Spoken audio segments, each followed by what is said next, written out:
Good morning everyone. আজকে রবিবার আর এখন বাজে সকাল 11:15। তো এখন থেকে আমি আমার ব্লগটা আজকে স্টার্ট করছি। আর সকালে কাজকর্ম এইমাত্র ঘরটা মুছলাম।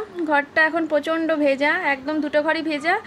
আর এই যে বাসি কাজ পড়ে রয়েছে, ওই যে জামা কাপড় বাসন সব পড়ে রয়েছে, আমি ওগুলো পরে করব।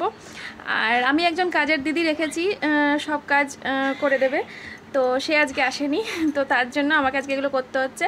না রেখে আর কোনো উপায় ছিল না, বিশ্বাস করো। কারণ আমার মেয়ে এতটা পরিমাণে দুষ্টু হয়ে গেছে, ধারণার বাইরে, মাত্রা ছাড়া। ও যখন ছোট ছিল তখন এতটা দুষ্টু কিন্তু ছিল না। যত বড় হচ্ছে তত ওর দুষ্টুমির পরিমাণটা বেড়ে যাচ্ছে। আমার হাজব্যান্ড গেছে পুজো করতে, জানো তোমরা, প্রত্যেক রবিবারে ওর মনসা বাড়িতে পুজো থাকে। তো পুজো করতে গেছে আর মেয়ে কান্না করেই যাচ্ছে, বাবার কাছে যাবো। আমি বলছি মা, ও তো পুজো করতে গেছে, ব্যাস। মেয়ে কারো কথা শুনবে না, ও কাঁদতে কাঁদতে কাঁদতে কাঁদতে একেবারে খুব খারাপ অবস্থা। তো কোনোভাবে ওকে জাস্ট চুপ করিয়ে ফোনে নেট দিয়ে, আবার ফোন যে হাতে দিয়ে যে বলবো যে তুই কোনো অ্যাপ্লিকেশন যেগুলো ফোনে নামানো থাকে, কার্টুন ফার্টুন, সেগুলো দেখ, হবে না, নেট দাও। কি বোঝে ও নেটের? নেট দাও, নেট দাও, নেট দাও। সেই বাধ্য হয়ে ওয়াইফাই দিয়ে নেট দিতে হলো। দিয়ে ও এখন ফোনে ইউটিউব চালিয়ে ভিডিও দেখছে, টুকটাক ওই কার্টুন ফার্টুনই দেখছে। তো কোনোরকমভাবে চুপ করিয়ে আমি এখন ঘরটা মুছতে পারলাম, কিন্তু কলপারে কাজগুলো করতে পারবো না, কারণ ওগুলো থাক, ওগুলো আমি পরে বেলার দিকে করে নেবো। আর কালকে তো দিদি আসবেই, তো কালকে জমিয়ে রাখলেও হবে না, তাহলে ওর আবার কষ্ট হয়ে যাবে কালকে এসে। তো তার জন্য জমিয়েও রাখবো না, আমি দুপুরবেলা সব করে নেবো। আগে আমার হাজব্যান্ড আসুক, মেয়েকে ধরুক, তারপরে সব করে নেবো।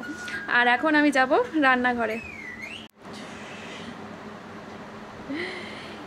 এখনও টের পাইনি যে আমি ফোনটা নিয়ে কথা বলছি, টের পেলেই হয়ে গেছে। ও কথা বলতে আসবে। আর আজকে ব্রেকফাস্টে হবে ডালিয়া, মুসুরির ডাল দিয়ে ডালিয়া করব। ডালিয়া, মুসুরির ডাল আর আলু, সবজি সেরকম নেই ঘরে, তো তার জন্য জাস্ট আলুটা দিয়েই করতে হবে ডালিয়াটা। ডালিয়াতে অনেক রকম সবজি দিলে তার স্বাদ দ্বিগুণ হয়ে যায় জানি, কিন্তু কিছু করার নেই। আর আজকে দুপুরে রান্না হবে রুই মাছ। রুই মাছ নিয়েছি, সকালবেলা ঘুমতে করে ব্রাশ করতে করতে বাড়ির সামনে মাছালা এসেছিলো, তো সেখান থেকে রুই মাছ নিয়েছি। আলু দিয়ে পটল দিয়ে পাতলা ঝোল হবে। তো চলো সঙ্গে থাকো। এখানে আলু আর পটলটা পাতলা পাতলা করে লম্বা লম্বা করে কেটে নিয়েছি। এই যে পাতলা পাতলা করে লম্বা লম্বা করে আলু আর পটল কেটে নিয়েছি। 4টে কাঁচা লঙ্কা নিয়েছি, আর টমেটো, আর একটু আদা। আর এই হচ্ছে মাছ। এই রান্নাটাই গোটা জিরে আর জিরে গুঁড়ো দিয়ে রান্না করব। যেটুকু পারবো সেটুকু শেয়ার করব। তেলের ওপর পড়বে শুধু গোটা জিরে, তেজপাতা, আর মশলা বলতে জিরে গুঁড়ো, লবণ, হলুদ, ব্যাস। আর কিচ্ছু দেবো না। দিয়ে পাতলা করে মাছের ঝোল হবে। পাতলা করে খেতে ইচ্ছে করছে, আর রিচ পিচ কষা কষা ইচ্ছে করছে না। আর ডিম সিদ্ধ বসাবো, একদিকে ডালিয়া আর একদিকে ডিম সিদ্ধ বসাবো। 3টে হাফ বয়েল ডিম হবে। হাফ বয়েল করতে গিয়ে মাঝে মধ্যে ফুল বয়েল হয়ে যায়, আর বরের কাছে ঝাড় খাই, কারণ ও হাফ বয়েল ভালোবাসে, আমিও হাফ বয়েল ভালোবাসি, তার জন্য। তো হাফ বয়েল হবে আর ডালিয়া। চলে এসেছি ব্রেকফাস্ট নিয়ে। এই যে আজকে কিন্তু হাফ বয়েলই হয়েছে, এই দেখো, দেখতে পাচ্ছ, থল থল করছে, একদম হাফ বয়েলই হয়েছে। সো বরের কাছে ঝাড় খাওয়ার কোনো চান্স নেই। আর এই হচ্ছে মেয়ের ব্রেকফাস্ট, কলা আর ডিম সিদ্ধ। মেয়ে তো জানোই এসব খাবে না, ডালিয়া বলো ভাত বলো, সকালবেলা কিছুই খাবে না। ওর জন্য ডিম সিদ্ধ আর কলা নিয়েছি। আর এর দুটো খাওয়ানো হয়ে গেলে তারপরে খাওয়াবো মোসাম্বি লেবুর রস। তাহলে আমি চটাপট খেয়ে নিই। হ্যাঁ, ডালিয়াতে দিয়েছি ঘি, অমৃত। ব্রেকফাস্ট কমপ্লিট করে চলে এসেছি আবার রান্নায়। এই যে মাছ ভাজা কমপ্লিট, মাছ ভাজা হয়ে গেছে। আর এখন কড়াইতে তেলও দিয়ে দিয়েছি। আর এই যে ফোড়ন নিয়েছি, গোটা জিরে, তেজপাতা, দেখা যাচ্ছে। চলো রান্না স্টার্ট করে দিই। হ্যাঁ, আবার পরে কথা হবে।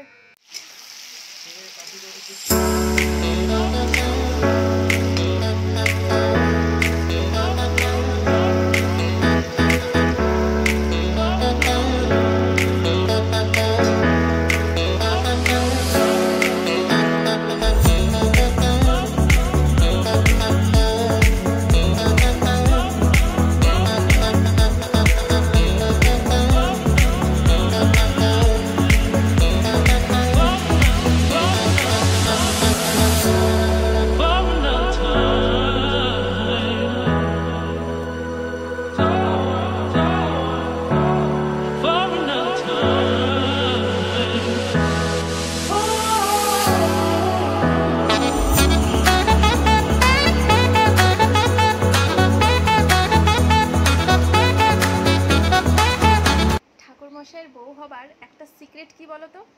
এই প্রত্যেক দিন ভাত বসাতে গিয়ে চালের ভেতর থেকে 2 টাকা 1 টাকা 2 টাকা 1 টাকা পেতে পেতে আমার যে কত খুচরো পয়সা জমে যায়, অনেক খুচরো পয়সা জমে যায়। কালকে পেয়েছি এই ভাত বসাতে গিয়ে চালের ভেতর থেকে পেয়েছি 2 টাকা, আজকেও পেয়েছি 2 টাকা।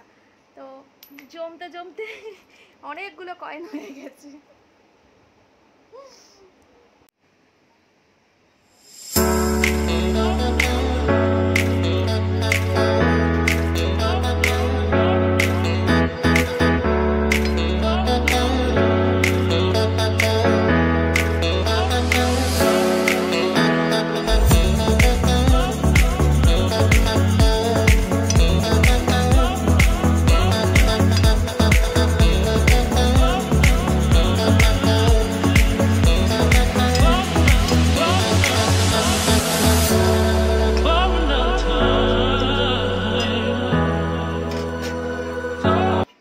তো দেখো রান্না করতে করতে চলে এসেছে বাড়ির সামনে কিছু সবজি। তো আমি নিয়ে নিয়েছি বাড়ির সামনে থেকে এই সবজিগুলো।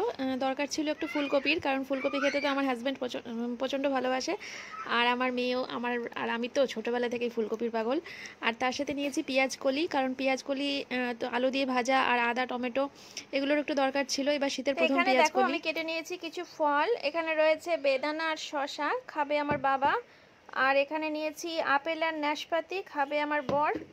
আর এখানে নিয়েছি মোসাম্বি লেবু, যেটা আমার মেয়েকে আমি এখন খাওয়াবো। মেয়েকে ফলের রস খাইয়ে আসলাম, বরকেও দিয়ে দিয়েছি। আর এই যে আমার বাবা খাচ্ছে, এখন বসে বসে। আর এখন এইগুলো তোলার আমার টাইম হলো না, কারণ জল চলে এসছে। আমার ঘরে দেখো একটাও জলের বোতল খালি নেই, সব জলের বোতলগুলো এই ব্যাগে ভরে রেখে দিয়েছি। এখন জল ভরতে হবে। সকাল 9:30টায় যদি ভরতাম তাহলে এতগুলো বোতল খালি হতো না, কিন্তু ও গেছিল পুজো করতে, আর মেয়ে প্রচণ্ড ঝামেলা করছিল, তোমাদেরকে বলেছি, তার জন্য জল ভরতে পারিনি। এখন বাজে 1:45, আমি আগে জলটা ভরে আসি। এই যে এই সব বোতলগুলো আমি এখন ভরে নিয়ে আসলাম, জায়গার জিনিস জায়গায় রাখিনি, কারণ তোমাদেরকে একবার দেখাবো কত বোতল আমার আজকে খালি হয়েছিল। দেখো এই সব বোতলগুলো ভরলাম। ভাগ্যিস এখন শীতকাল, তাই রোদে দাঁড়িয়ে ভরতে খুব একটা কষ্ট হলো না। তো জায়গার জিনিস জায়গায় গুছিয়ে নিই, তারপরে দেখা হচ্ছে।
এসেছি আমার বরের পুজোর জামা কাপড়, যেগুলো পরে সকালে পুজো করতে গেছিলো সেগুলো, তারপরে এই মেয়ের সব এক গাদা জামা কাপড়, এই কাছাকাছি হলো।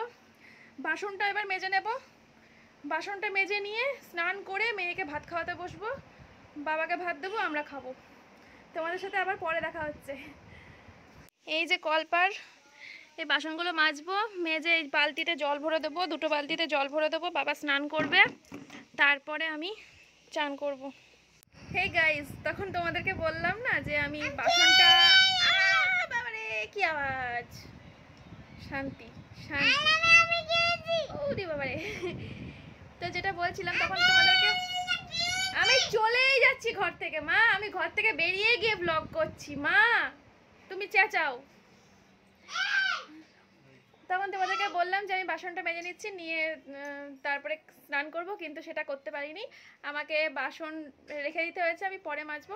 এখন আগে স্নানটা সেরে নিয়েছি, স্নান সেরে পুজোটা দিয়ে নিয়েছি, মেয়েকে খাওয়াবো, ঘুম পাড়াবো, আমিও খেয়ে নেবো, বাবা খেয়ে নেবে, আমার হাজব্যান্ড খেয়ে নেবে, সবাই খেয়ে নেবে, সবাই ঘুমিয়ে পড়বে, তারপরে আমি ধীরে সুস্থে বাসন মাজবো। আরও বেড়ে যাবে বাসন, দুপুরে খাওয়ার পর থালাগুলো বেড়ে যাবে, কিন্তু মেজে নেবো, জমিয়ে রাখলে হবে না, কারণ জমিয়ে রাখলে কি হবে, কালকে কাজের দিদি এসে বাসন মাজতে অনেক কষ্ট হবে, তার জন্য মাজতে পারিনি। তার কারণ বেজে গেছে 1:45, আর 2টার সময় না আমি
এখানে রয়েছে এক লট, আবার এই যে নিচে রয়েছে, এগুলো সব গোছাবো।